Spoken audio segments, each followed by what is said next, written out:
We now go to question 3 to the founders. This question I thought was the acid test to the founders. And here's the question.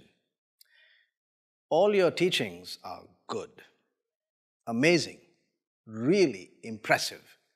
But what I want to know is, how did your life record compare with your own teachings? In that way, I am not the judge.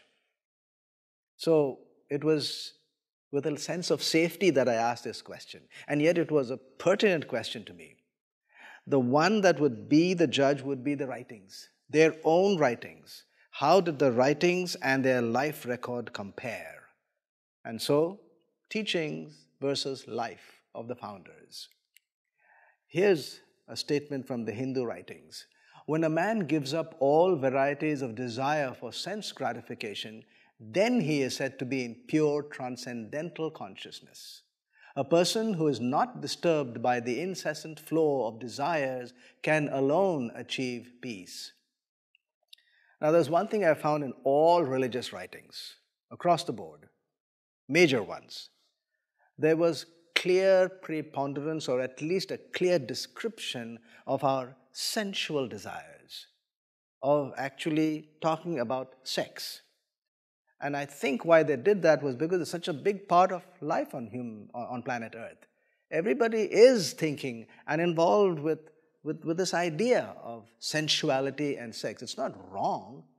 It just is a part of our lives. And so all the writings talk about it.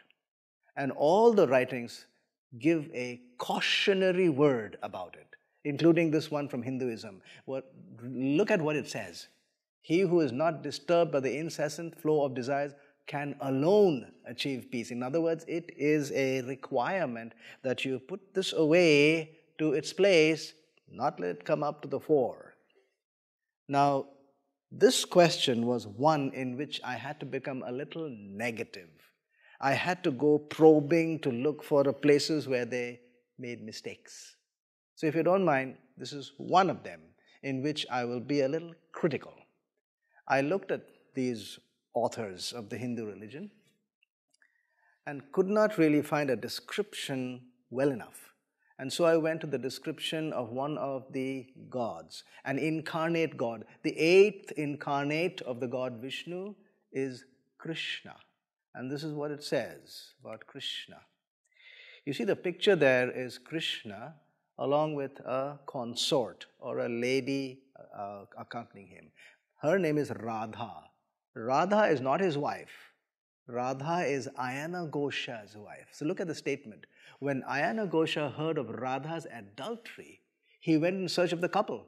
However, Krishna assumed the form of a goddess, and they thereby escaped Ayana Ghosha's wrath. The second statement on the screen there is a statement by Gautama Buddha when he was a Hindu. And this is what it says.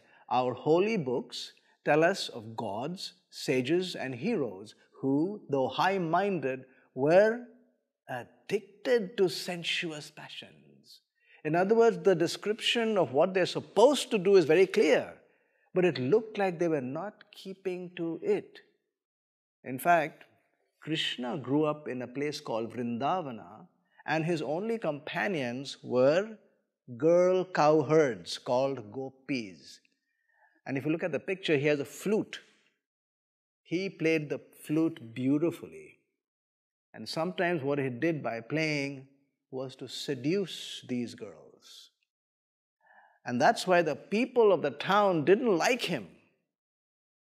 In fact, there was one time when these girls went to the river to have a bath.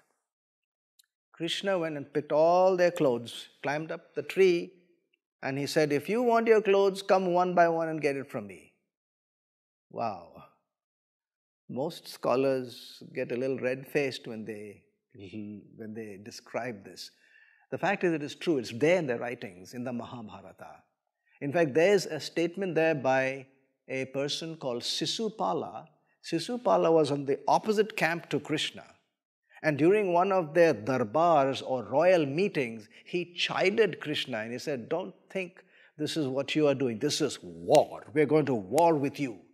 Don't think that this is playing games like taking the clothes of helpless girls who are bathing in the river.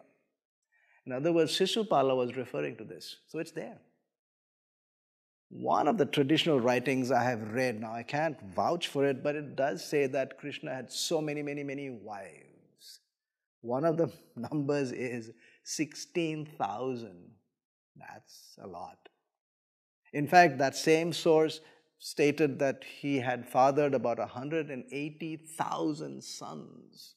Now that's a lot of sensuality, not wrong, but sensuality in your life. And therefore, we can see that the teachings were not really adhered to in this case. The same thing with Buddhism. Gautama Buddha's words about what the offenses which would expel them from the monastery are these. Here, venerable gentlemen, are the 4 rules about the offenses which deserve expulsion. And the first one was, if a monk should have sexual intercourse with anyone. The other rules are you should not steal, you should not murder, and you should not claim to have supernatural powers when you don't have it. So these 4 knock you off the monastery. But the first one, you should not have sexual intercourse with anyone. You know, Gautama Buddha was not, that's not his name. His name was Siddhartha, and he was a prince. His father was a king.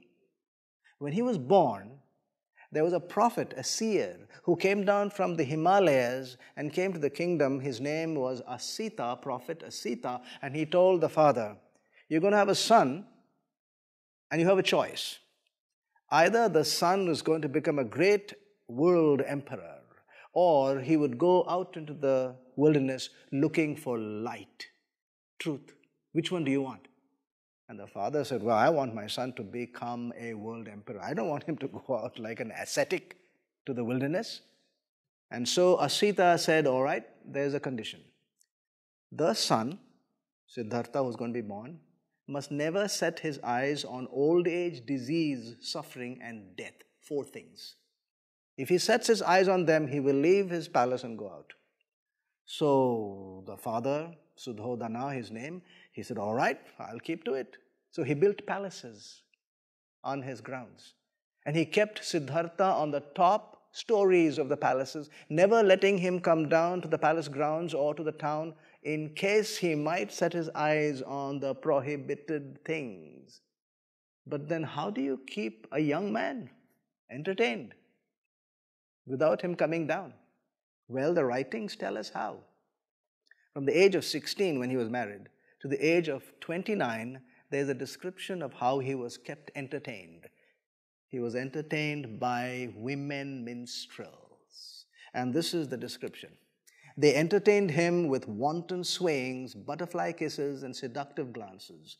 Thus he became a captive of these women who were well versed in the subject of sensuous enjoyment and indefatigable in sexual pleasure. Do you see the plural women?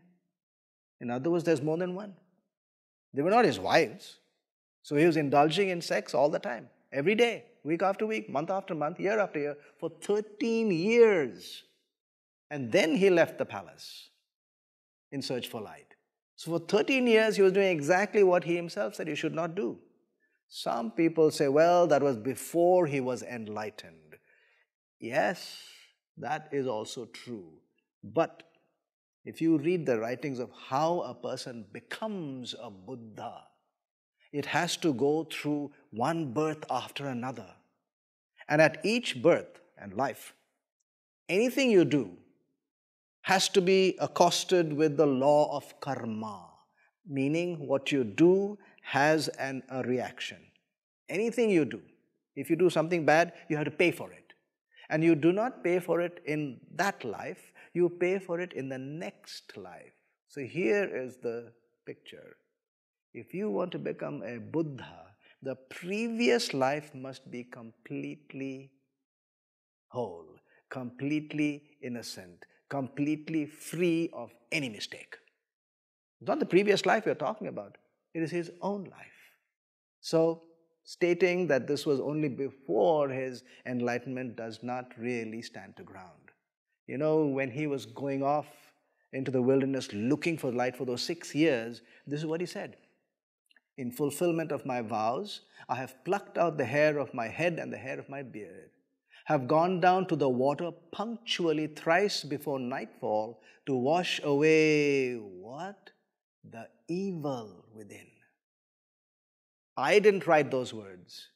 These are the words of Gautama Buddha himself. That there was evil that needed washing away. Not just one evil, he would go punctually, meaning more than once. So even Gautama Buddha, wonderful man, did not keep to his own teachings. How about Islam? In chapter 4, Allah says these words, then you may marry other women who seem good to you, 2, 3, or 4 of them. This is the only place in the Muslim writings where Allah states how many wives you can have. And today, a Muslim man can have 4 wives because of this statement. Muhammad's life is really divided into 2. The Meccan years and the years post-Meccan when he was in Medina. In the Meccan years, he had only one wife, Khadija. But when he went to Medina and became really not just a prophet, but a statesman and a general in the army, which he had at that time, he had 11 wives. So, not very sure whether he really kept to this. How about the next statement on the screen? We, meaning Allah, have given you, Muhammad, a glorious victory so that Allah may forgive your past and future, what? Sins. Some people say, don't use the word sin, just mistakes. Fair enough, we'll put the word mistakes. But those mistakes needed forgiveness. That's the point. Now, Muhammad is understood, accepted as the perfect man. And we'll recognize that. In Muslim thought, Muhammad is the perfect man.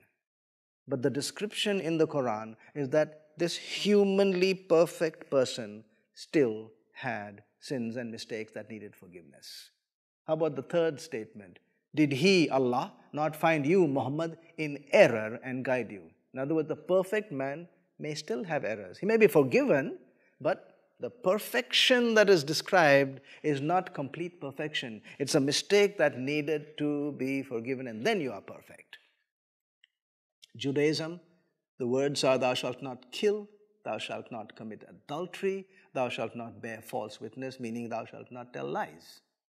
Let's look at some of the 3 greats in Hebrew.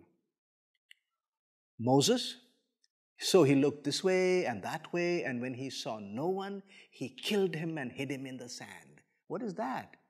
Murder. How about Abraham, the towering prophet of faith? So he went into Hagar and she conceived. Hagar was not his wife. That is adultery. And then when he goes to a next town or a next country, he pretends that his wife is his sister. And so the king of that country has to chide him and say, why did you not tell me that she was your wife? In other words, he was not keeping to really telling the truth at that particular juncture.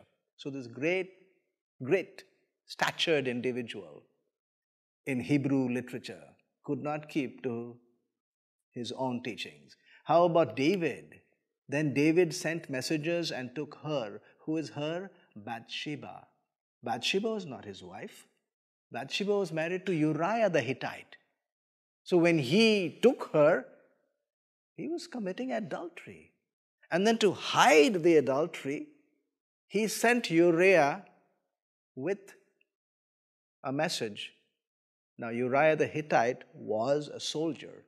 So he took his own death sentence in his hand, went to the commander, and the commander was supposed to set Uriah in the forefront of the hottest battle, retreat from him that he may be struck down and die.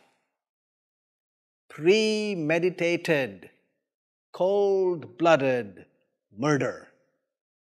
None of the 3 Hebrew greats, none, not Moses, not Abraham, not David, were able to keep up to the teachings that they themselves knew all about and Moses himself had written down. Then we come to this man, Jesus. I'm going to state 12 sentences, and we'll look at all 12. Number one, Pilate. Now, Pilate was a Roman governor. Romans and Jews were not exactly friends. In fact, they hated one another with a passion. And here's still what Pilate said. And indeed, having examined him in your presence, I have found no fault in this man. And in yet another writing, gospel writing, he says, I find no fault in him at all. And number two, he quotes Herod. And he says, neither did Herod find any faults, for he sent him back to us. So, Pilate, a governor, Herod, a king, didn't find any fault in him. How about Pilate's wife? During the trial, she sent a little note to Pilate and said, look, Pilate, be careful about who you are passing judgment on, because I know him, and I have been troubled by a dream because of him. He is a just man, meaning he's a good man. How about number four, the Roman centurion at the cross, when he saw all the things that were happening and looked up at this unusual man, he said, certainly this was a righteous man. And the thief on the cross, there were two thieves. One of them was kind of cursing and complaining. The other one turned to him and said, wait a minute. You and I are dying for our own sins. We did wrong and we got a just punishment. This man has done nothing wrong. Now these five saw him from a great distance away. And from that distance, nothing wrong. How about those who were close to him? Now, in India and the eastern places, they have what is known as the guru-shishya relationship. The rabbi follower, the guru follower. And you live with the guru if you're a follower. And during the day and during your experience with him, your main aim is to watch your guru carefully and copy everything that he does. If he eats in a certain way, well, you also eat in that way. If he walks in a certain way, you walk in that way. If he speaks in a certain way, well, you copy him. In other words, your whole aim in life is to become like your guru. One of the blessings that is given to a shishya or a follower when he leaves home and goes to follow the master, the rabbi, the guru, is this. May you walk so close to your guru, and may the dust of his sandals cover you. In other words, walk very close. That's your whole aim in life. So here we have a guru, a rabbi, Jesus, and he has shishyas and followers. Look at what one of the close disciples of Jesus said. And this, therefore, was a disciple who watched him from morning till night, every day, every week, every month, for 3.5 continuous years. And this is what he said at the end of those 3.5 years. In him, there is no sin. How about disciple, another disciple, Peter, Christ. He described him as without blemish, without a spot. Paul, probably. He was in all points tempted as we are, and yet without sin. These were his loyal disciples. One of his not exactly loyal disciples said, when he went back to the priest after betraying him, he said, I have made the mistake. This man is innocent. He used the word innocent. Can you see that all of them are using the same description? Number 10 is a peculiar, rather unique testimonial to Jesus. The Quran refers to Jesus more than 90 times. About 16 times he is identified as Isa bin Maryam, Jesus the son of Mary. That's peculiar because anyone in those days describing parentage would always describe him by the name of the father. He is one of the few who is described as the son of a mother. So we know that when the Quran says Isa bin Maryam, Jesus the son of Mary, they're referring to the same person. And about 10 or 11 times in the Quran, he is called Masihi, meaning Messiah, in the Quran. And in chapter 3 and verse 46, it says, He, Jesus, shall preach to men in the prime of manhood and shall lead a righteous life. The description is a righteous life. I'd like to just compare this statement with what the same Quran said about Muhammad, the perfect human. Said that he did have mistakes. How about 11? 11 really comes home to me. You know, how many of us, looking into the corners of your conscience and looking at your whole life, can come up and say, I've got a clean slate? I don't think there's any one of us. If you ask me, man, I sink before I even start. There's no chance. But this man, different. He looked at his bitterest enemies, the ones who were thirsting for his death. And he challenged them, saying, which of you convicts me of sin? Show me one that was wrong. Anything that I've done was wrong. Do you know what the response was? Silence. Now, go through history, the whole of the human history, and let us see if we find one individual who looked at his enemies who were thirsting for his death and said, show me one mistake, with the response as total silence. You will not find any. He is the only one with this kind of a record. Compare what he was saying to another person who everyone acknowledges as an excellent, wonderful individual. His Chinese name is Kung Xiu. His Western name is Confucius. Now, if you know anything about Confucius, he was accepted as a wonderful person. Kind, generous, selfless, always helpful. Wow, the best person. But look at what he said about himself. How dare I claim to be a sage or a benevolent man? No. Even Kung Xiu could not look into his conscience and find everything clean. Number 12 are the words in the Sanhedrin. Jesus was tried in the Sanhedrin. And the Sanhedrin does meet at 3 levels. Level 1 is when it is a little crime and it is a little punishment, small punishment. Then a quorum of 3 members of the Sanhedrin can make and pass judgment.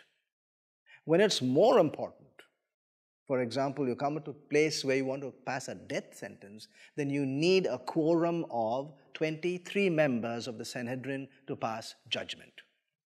If it is of national importance, and it appears that this trial was of national importance, then the rule in the Talmud is that you have to have the full council of 70 members plus 1, the chief priest.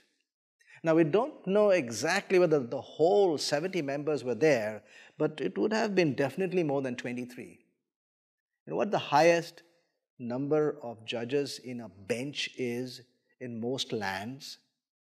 Like, for instance, the United States, it's a 9-judge bench, the highest. Here's 23 judges. Why do they have these numbers? Just to make sure that when it's an important decision, that we have the maximum information in. If you put 23 judges of the Jews, members of the Sanhedrin, you would have covered every word of the Torah, from the first word of Genesis to the last word of Deuteronomy. And so they were safe now in passing the death sentence. But here is what happened. The Jewish system requires an open judiciary. In other words, when you have to pass judgment, you make it an open trial. You can bring witnesses for and against. This was an open trial. And so they brought witnesses. 1, 2, 3. They were unable to catch. They were unable to bring it to a point of judgment. They were unable to pass the death sentence.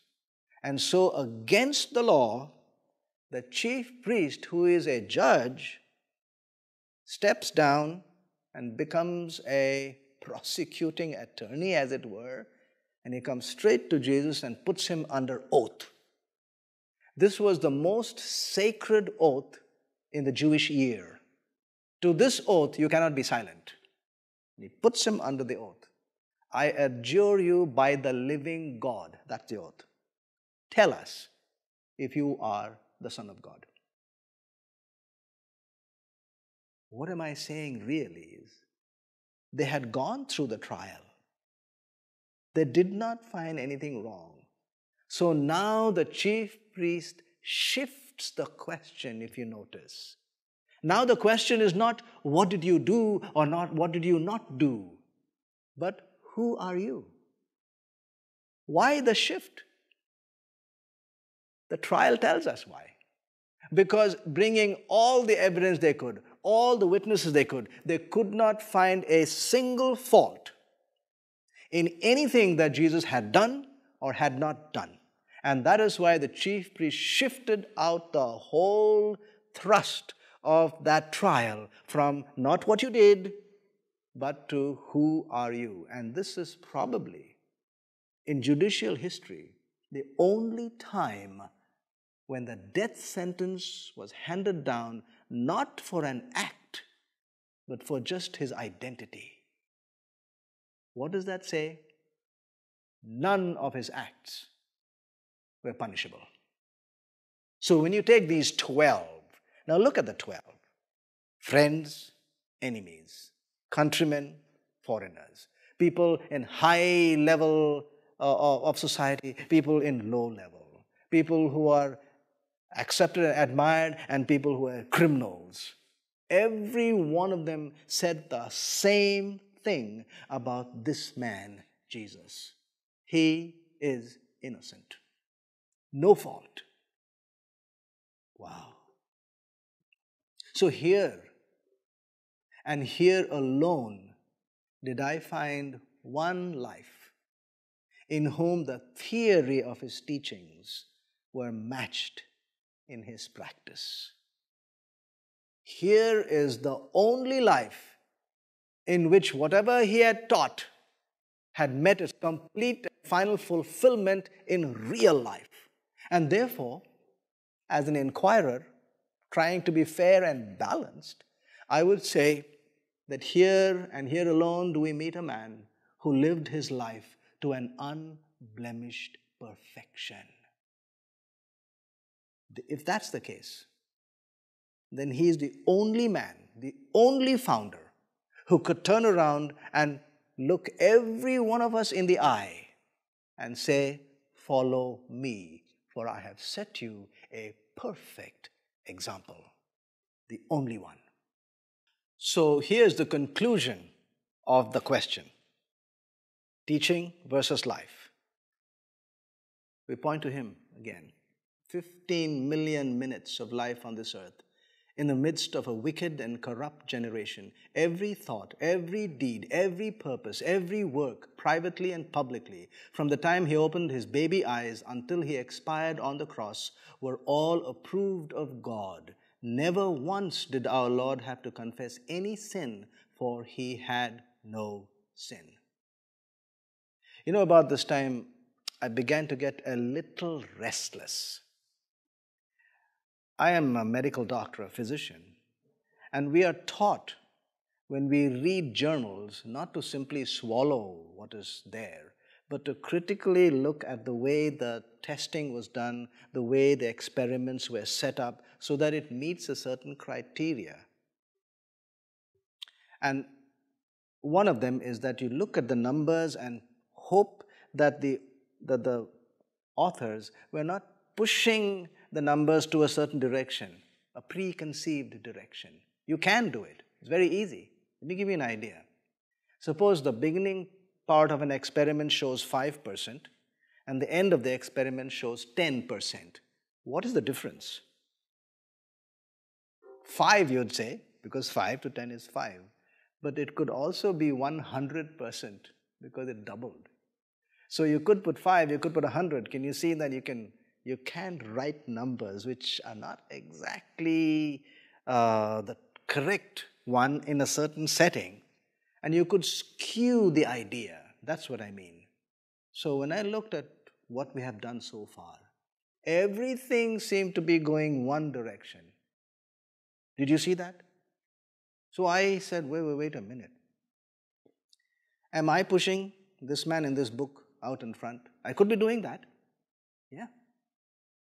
I could be the driving force, but I didn't want to be because I was doing a search that I felt I would finally be satisfied with.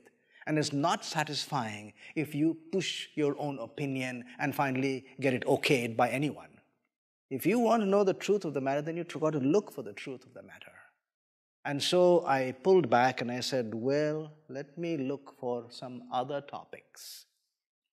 Specifically look for topics in which he would not come out first.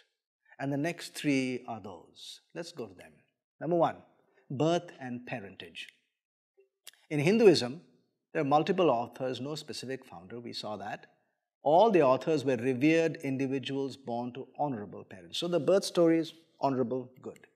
In Buddhism, we had mentioned that the father was a king, Suddhodana, his mother Maya was a queen, and he was born in Lumbini Grove, a delightful grove with trees of every kind, and the whole kingdom was happy that a prince was born. So the circumstances of his birth were excellent. Judaism, a man of the house of Levi went and took as wife a daughter of Levi, bore a son, and she saw that he was a beautiful child, and he became her, that is Pharaoh's daughter's son. The tribe of Levi, not the biggest, not the most powerful in Israel, but it was one of the most important because later on the tribe of Levi would be the tribe to take care of the tabernacle, the most prized possession of the entire nation. So Moses was born into wonderful pedigree, tribe of Levi. Similarly, in Islam, Muhammad was the posthumous son of Abdullah, and his mother was Amina, and they were of the tribe of Quraysh, the clan of Hashim. Now the tribe of Quraysh was powerful, but it was not the most powerful, nor was it the most numerous in the Arabian Peninsula. But it was extremely important because the tribe of Quraysh was in charge of the Kaaba, that cubicle in Mecca. Even today when you go for Hajj, pilgrimage, you have to go to that Kaaba, that cubicle, and circumambulate. Then only can you say you have done your pilgrimage. So the tribe of Quraysh, in charge of that, again, the most sacred site of the Muslims. Pedigree, good, honorable. When you come to Christianity, here's the story. They wrapped him in a swaddling cloths and laid him in a manger. Now, where are people born? In a hospital? Or at home? This man was born where animals are kept and animals are born, not even where humans are born.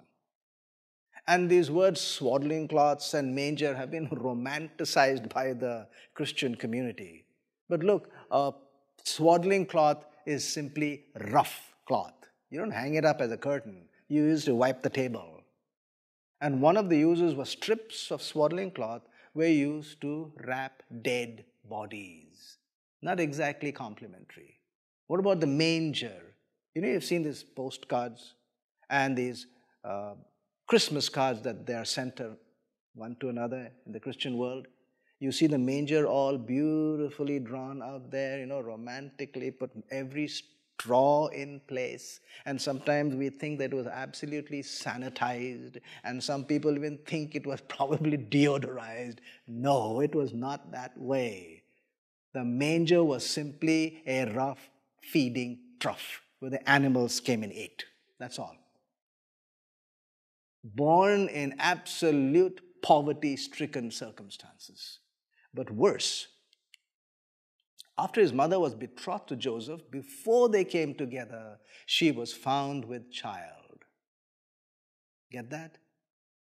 The only founder conceived out of wedlock. Now, in many parts of the world, especially in the Western world, well, who bothers about that? But no, not in first century ultra-conservative Palestine. No, it wouldn't work. Anyone with this kind of a story, you would be able to clearly make out that the favor of God was not on that family and the person had a moral stain. That's how he began his life. Do you know, in one of the genealogies, the Jewish genealogies, when they come down father to the son and then to the son, when they come to Jesus, in one of the genealogies, even his name is not mentioned. It says, so and so, bastard son of an adulteress. How about that to start a life? You know, this epithet followed him all his life. When he went to the temple during the years of his ministry, the elite, the top brass, looked at him and said, You want to come here and teach morals and ethics?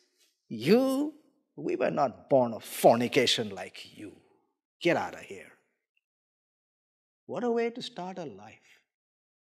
So his birth story, we can clearly see, is the worst of any of the founders. And yet, I did have one question. I'm going to confess it to you. The people said he was illegitimate. And the reason they said that was because, well, they could identify the mother, but they could not identify the father. Now that's strange in one sense, because the description of his life stated that Joseph actually was not his father. The claim is that his father was not of this world. So, the very description that is meant to hound and harass could possibly be a pointer that the story might be true. I don't know. Can't prove it. But the fact that he was called illegitimate might be a pointer to say that his father was not of this world. The second one, the length of ministry. In Hinduism, many generations, and in the end, a very highly organized society. And today the population is nearly 1 billion. In Buddhism, Gautama Buddha preached and traveled and converted people and expounded his message and his mission for 45 years, from the age of 35 to the age of 80. And at the end, there were monasteries set up. It was an organized society, and today the population is around 405 million. In Judaism, Moses led the children of Israel for 40 years, changing that ragtag bunch of slaves into a well-organized nation with civil laws, health laws, and an army. And today the population is tens of millions. In Islam, from 610 AD to 623 AD, Muhammad got all his revelations from the angel Gabriel and spread them around. And once he spread them around, he got them to be one big unit. All these different tribes in the Arabian Peninsula, brought them together and made not just a spiritual group, but a state, country, nation, and he was their general. So he organized them. In the end, at his death, there was an organized group, ready to go and conquer the world. In fact, so many years later, this same group, which years later and generations later formed the mighty Ottoman Empire. But it all started with those 23 years of Muhammad. Today the population is over 1 billion. Christianity, look at the number. 3.5 years. That is all. Look at the comparison.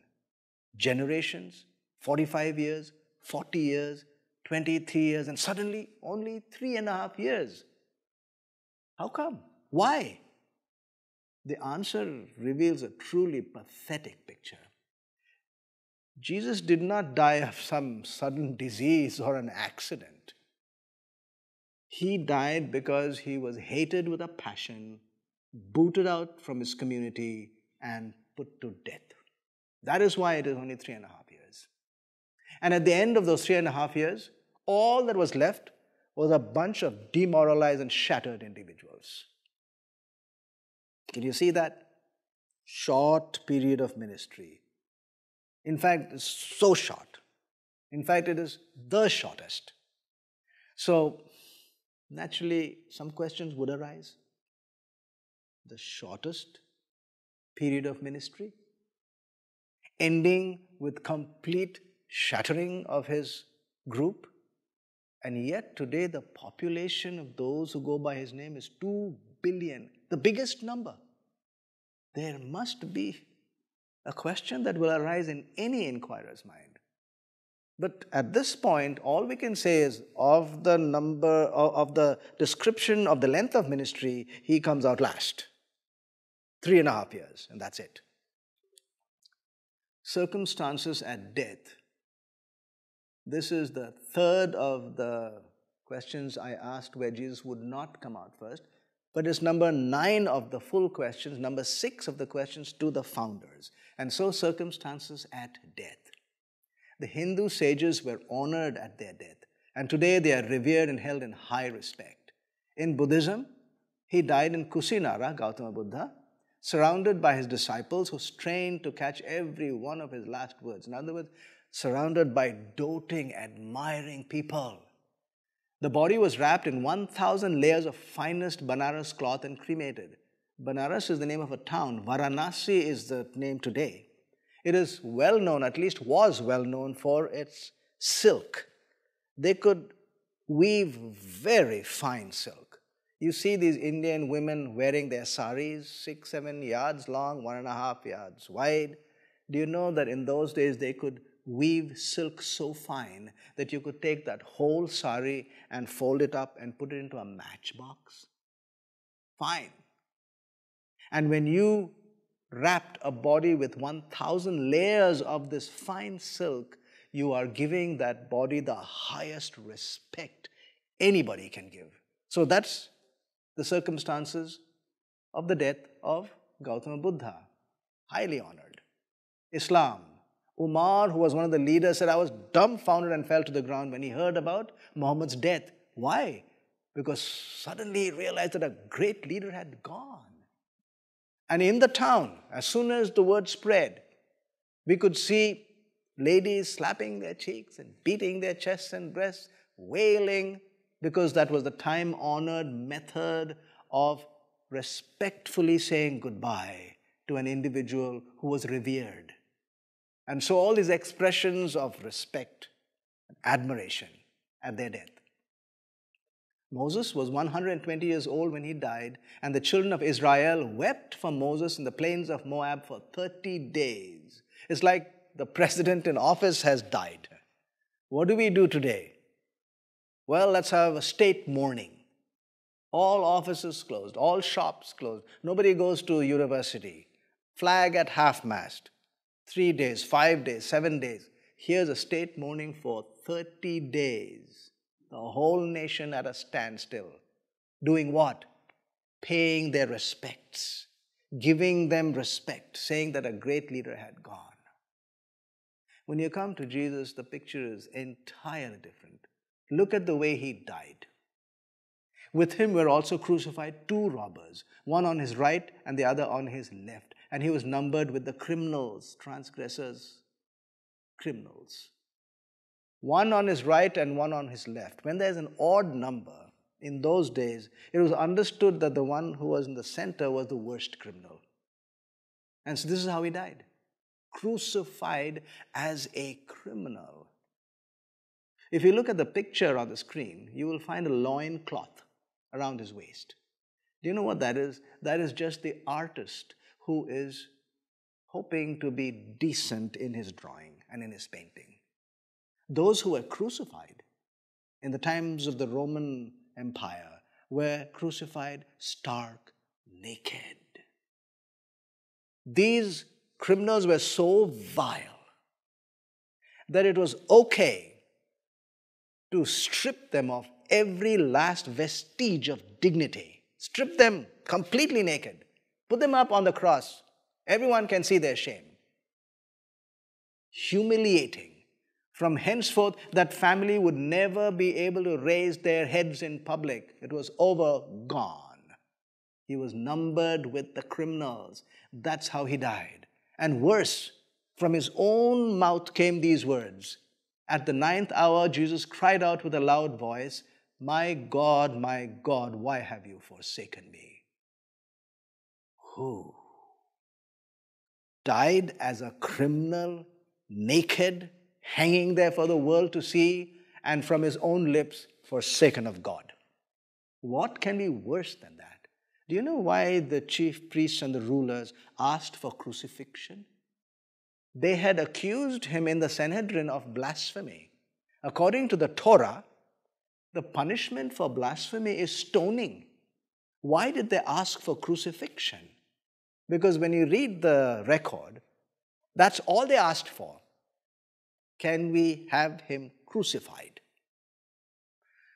In the Torah is another statement which says that if a capital punishment is meted out, and if that capital punishment was to be by hanging, then it would be the incontrovertible sign that this person was cursed of God. In other words, he was so vile, he was so dirty, he was so horrible that you should not leave the body even above ground that day. Please bury him. That is what the Torah said here in Deuteronomy 21 and verse 23. You shall surely bury him that day so that you do not defile the land, for he who is hanged is accursed of God. What a way to end a life. So he was condemned and sentenced to death by the highest religious authority in his nation, the Sanhedrin. The highest civil and judicial authority in the world, Rome. And the highest authority in the universe to a Jewish mind, God himself. That is how he went. Jesus then, the only founder to die a violent, shameful, humiliating criminal's death. You know, when you see the story, we have to agree to one thing. His death was the worst compared to any other founder. It's not the worst in the line. Actually, he belongs to another line altogether, completely separate, the most horrible. When I looked at it, I agreed to that. It's the worst.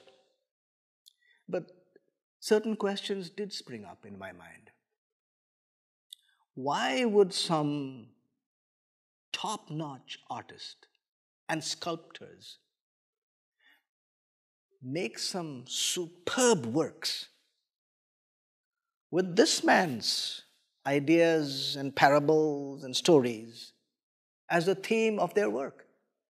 And they are today hung in some of the most prestigious museums in the world. How come this man, this criminal story is there?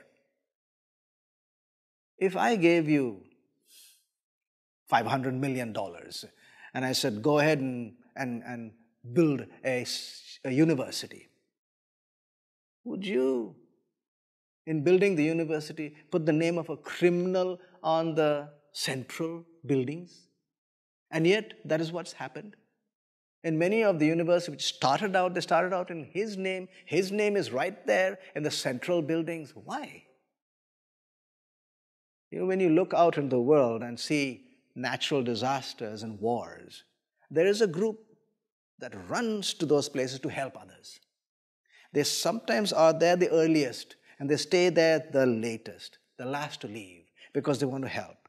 Who are these? Strangely, they go by the name of this criminal. I have seen some of them come to my country in India, where I was born and brought up.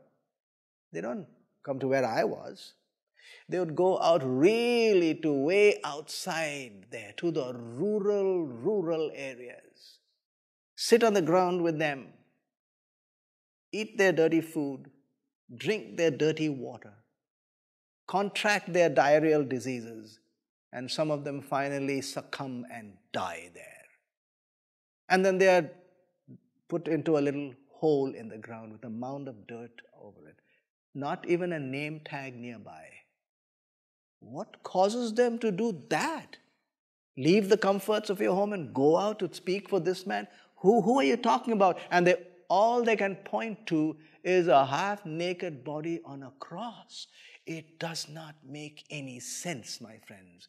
It does not make any sense to a fair inquirer. How come this? Who put his name in the middle of Western civilization's history and split that history into two, BC and AD? Wow, who put him there? Why should he be there? Do you know you write checks and documents, and every one of those checks or documents have to be dated, and only then they are valid. Do you know what that date is? What does it refer to? It refers to the birth of this criminal. Therefore, I had to agree in my mind that this criminal was not a usual criminal. There was something that was there unanswered. He died this way, agreed. But what about these questions? And that is what led me to the 10th and final question that we will do next. What happened after death? Look at one point. In the earlier parts, we realized and we came to the idea and we were confronted with the fact that this man was the most innocent. He had led the most blameless life. And yet when we come to this question, which we just saw now, he died the most horrible death. That is also a big question, isn't it? It came to me as a question. I had to address it, and we will address it later on. Why should the most innocent die the most horrible death? If we honestly, with a fair mind, go into getting a response to that question, I believe it will really open our eyes. For now, we will go to the last question: what happened after